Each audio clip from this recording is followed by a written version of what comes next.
Hello viewers and welcome back to another episode of Seasonal Gay Anime Spotlight, the show where I look at the queer characters of each season of anime and talk about them as they are in the first 4 to 5 weeks of the season.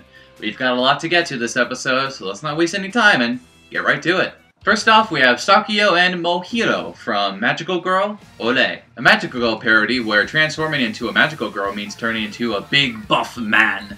There are 2 queer characters that are a result of the gender transforming aspect of the anime. First off is main character Saki's best friend, Sakuyo. When Saki is having trouble with the monster of the week, her Yakuza mascot senses power within Sakuyo and tells her to shout the name of the one she loves in order to transform. Sakuyo then shouts Saki's name and transforms into a buff magical girl as well. Later on, when she confesses her love to Saki, she states that it doesn't matter if it's Saki's female civilian form or her male magical girl form. She loves Saki for Saki. However, a problem that arises from this is that Sakuyo gets more aggressive about her love after this, which makes me worry that she'll become the predatory lesbian trope, so we'll just have to wait and see how far the show goes with this. The next queer character is Sakuyo's older brother and Saki's crush, Mohori. Now, we haven't gotten this outright said yet, but Mohori seems to have a crush on Saki's male magical girl form. It's actually kind of cute, and it'll be interesting to see if anything happens because of this. Next up is, well, every character from Love to Lie Angle, a harem anime short series with a unique twist. Instead of a bland male protagonist being crushed on by a bunch of girls, we have a bland female protagonist being crushed on by a bunch of girls. And while that does make the anime a little unique, it still has every cliche thing that is in every harem anime. Just again, with a female protagonist, which makes it Yuri. Unfortunately, there is a heavy amount of fan service, which is obviously made for a male audience, so it's not really my kind of thing. But since each episode is only 3 minutes long, I'll watch it so I can report on it next episode. Another heavy Yuri fanservice series, though this one I won't be watching, is a whole bunch of characters I think from Cutie Honey Universe. A new version of the Cutie Honey franchise from the guy who made Devilman, this anime features a bunch of Yuri fan service. Now, I only watched the first episode and didn't really enjoy it, so I won't be reporting on it next episode, so for right now, I'll just talk about each Yuri moment that I saw in the first episode. First off, we have the young women who are given sanctuary by main villain's sister Jill, 2 of them making out by the pool. There's also one of the women who crushes on Sister Jill, who is transformed into a powerful creature by her. At Honey's school, we briefly see her homeroom teacher and the principal's wife going at it in the bushes. When running off to stop Panther Claw, Honey comes across Naoko and her gang. Honey is able to get away from them because Naoko seems to have a crush on Honey. Lastly, it seems to me that Honey's best friend, Natsuko, might have a small crush on Honey, but that's just speculation. Again, I won't be watching this anime because of its heavy fan service that I'm just not really a fan of. Next up is Hanako Kyonyagi from Wotakoi, I pronounced that wrong, Love is Hard for an Otaku. In this anime about otakus, Hanako is a character who is a cosplay fanatic. She enjoys cross-dressing and participates in cross-playing as male characters at conventions. And damn, is she good at it. Most people can't tell that she's a woman without hearing her voice. Though this does get me thinking, where the fuck does she keep that huge chest of hers tucked away? Damn! Next up is Tomo from the anime short series Crossing Time, an anthology type of show about high schoolers interacting while waiting for a train to pass on the way to school. The first episode features Tomo and her upperclassman Ai. Ai convinces Tomo for the 2 of them to shout the name of the one that they love when the train passes. When they do this, Ai is surprised when the person that Tomo shouted was herself. Tomo then confesses her love to her upperclassman and welcomes Ai to this new form of youth. It's a pretty cute interaction that keeps a lot of character in the episode's 3-minute runtime. However, since it's an anthology series, it's unknown at this point if we'll see these 2 again.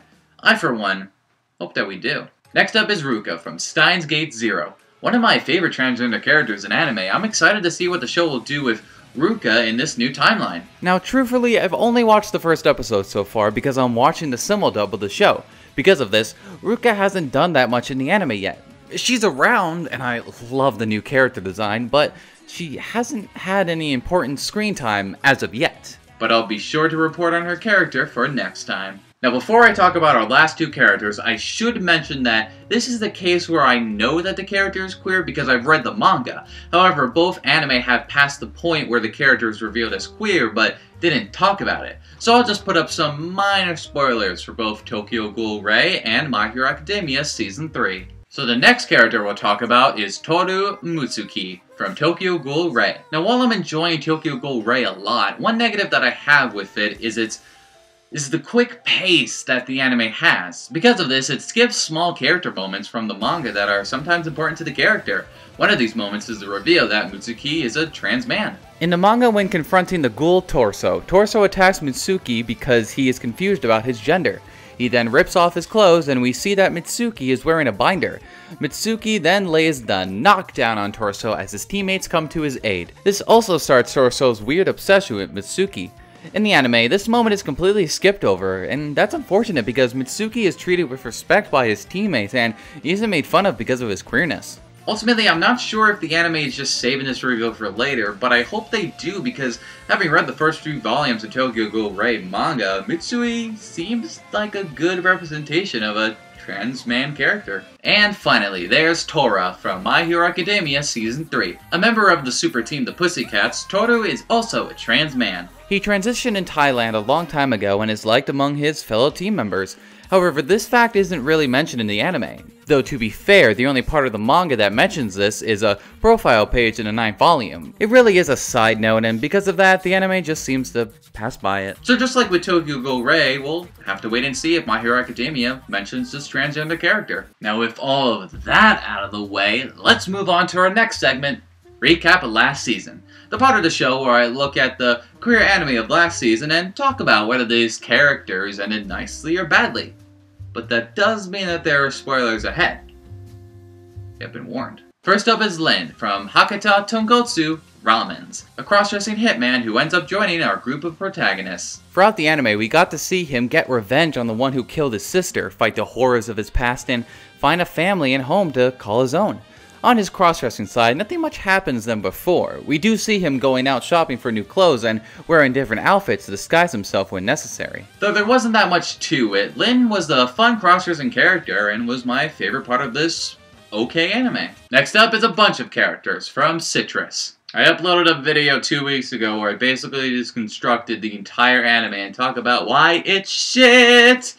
So go watch that video. I am done with this anime. And last on this list is a shit ton of characters from Devilman Crybaby. There's a lot of queer stuff to talk about with this anime depending on your interpretation of things.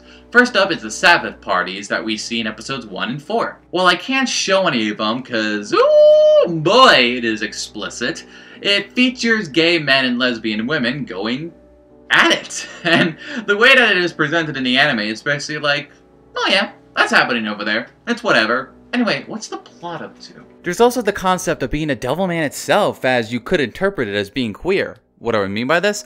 Well, after Ryo outs Akira as a Devilman for the entire world to see, Miki goes to the internet to tell Akira's story and how human he is. It is then that people start to accept him and say that they are Devilmen too. One of the messages Miki receives says, "I told my wife I was a Devilman." In which I interpreted it to be transgender, but that's just me, of course. Onto the characters themselves. First is Ryo. Though it's much more explicit about his feelings towards Akira in the manga, there is some subtext of it here, Akira being the only person in the world that Ryo actually cares about. Even after Ryo learns that he is an incarnated Satan and uses his influence to turn the humans against each other, he still doesn't wish to fight Akira. And when everything ends, Ryo cries over Akira's dead body. Now, while Ryo is the ultimate prick, his final scene makes him very sympathetic, always repeating his cycle of loneliness as per God's punishment towards him. The next character to talk about is Miko and her bisexuality.